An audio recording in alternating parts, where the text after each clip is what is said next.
Si l'approche par objectif met l'accent sur le savoir à maîtriser, à ingurgiter par l'apprenant, l'approche par compétence, quant à elle, met l'accent sur la compétence et les aptitudes à développer par l'apprenant en situation d'apprentissage ou en séquence d'apprentissage. En fait, dans l'approche par compétence, le jeune ou mieux l'apprenant construit lui-même son savoir en observant ou en écoutant attentivement les propositions ou les suggestions du formateur qui est simplement l'encadreur. Le jeune, l'apprenant dans l'approche par compétence, construit lui-même son propre savoir parce que il est en situation de résolution de problèmes. On l'observe résoudre un problème en faisant recours à un savoir acquis par le passé et ainsi il développe un savoir agir en situation de résolution des problèmes. Voilà la grande différence qu'on trouve s'il faut comparer l'approche, la pédagogie par objectif et l'approche par compétence.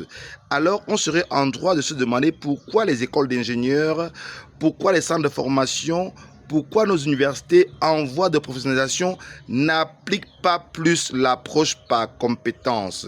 Dans l'approche par objectif, un objectif est défini et un savoir est distillé aux apprenants. Et les apprenants, eux, le seul module d'évaluation, que ce soit l'évaluation sommative ou formative, est qu'ils puissent restituer ce savoir qui leur a été inculqué autant pour moi lors d'un cours magistral. Alors que dans l'approche par compétence, le jeune est en situation de résolution de problèmes. Et pour résoudre ce problème, il a recours à un savoir qu'il a acquis, un savoir savant. Et par le fait même, en résolvant le problème avec ce savoir savant, il développe ce qu'on appelle des savoirs agir. Et ce savoir agir est dépendant et fonction des contextes. Dans le cadre des réseaux de télécommunications, dans le cadre de sertissage d'un câble réseau, le jeune a eu le code des couleurs, maintenant il a la pince à sertir, le câble et le connecteur RJ45.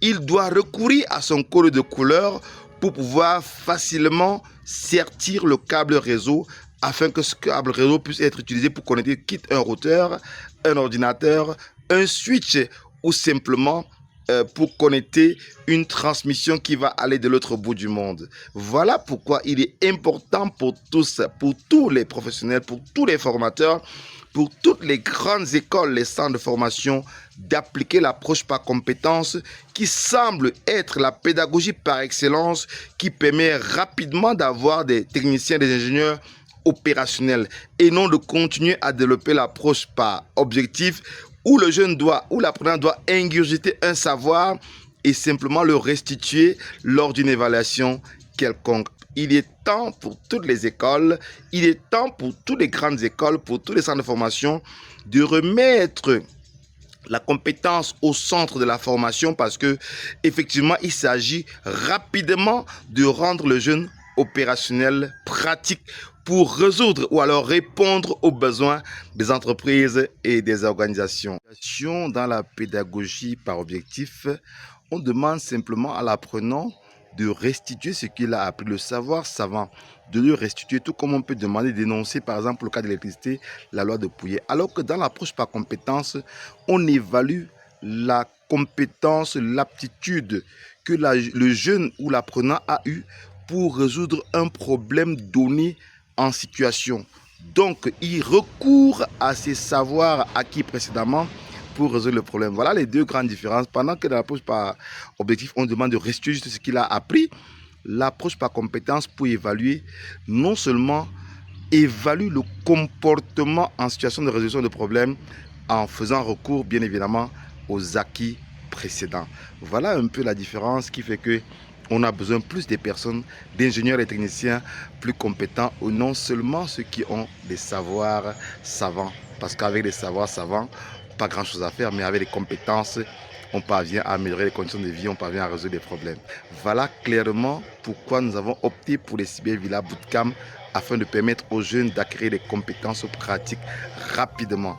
créer un système solaire pour alimenter nos équipements Wi-Fi, fabriquer le charbon écologique à partir des ordures et si possible, si le temps nous permet, pouvoir simplement produire du méthane à partir des déchets. Joignez simplement les programmes Cybervillage Bootcamp en cliquant sur le bouton en bas de cette vidéo pour vous aussi faire une expérimentation concrète de l'approche par compétences pour développer aptitudes et compétences afin d'être opérationnel en situation pour résoudre un problème numérique, pour résoudre un problème dans votre environnement, dans votre quartier, dans votre village ou simplement dans votre maison.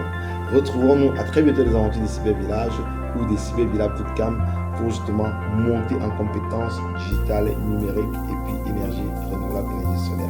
Mon nom est Jocelyn Maglajouli, tout petit ingénieur de télécommunications, blogueur youtubeur, enseignant à l'unité Fosso Victor de Banjul, vacataire programme de master de la UF, UCAC et CAM, école d'ingénieurs et puis dans plusieurs grandes écoles. Bye bye, à très bientôt. Ciao. Pour une effectivité de l'inclusion numérique dans tous les villages. Retrouvons-nous aux ateliers Cybervillage Bootcamp pour appliquer l'approche par compétences, pour apprendre à oser le numérique dans nos collectivités, dans nos villages et dans nos quartiers.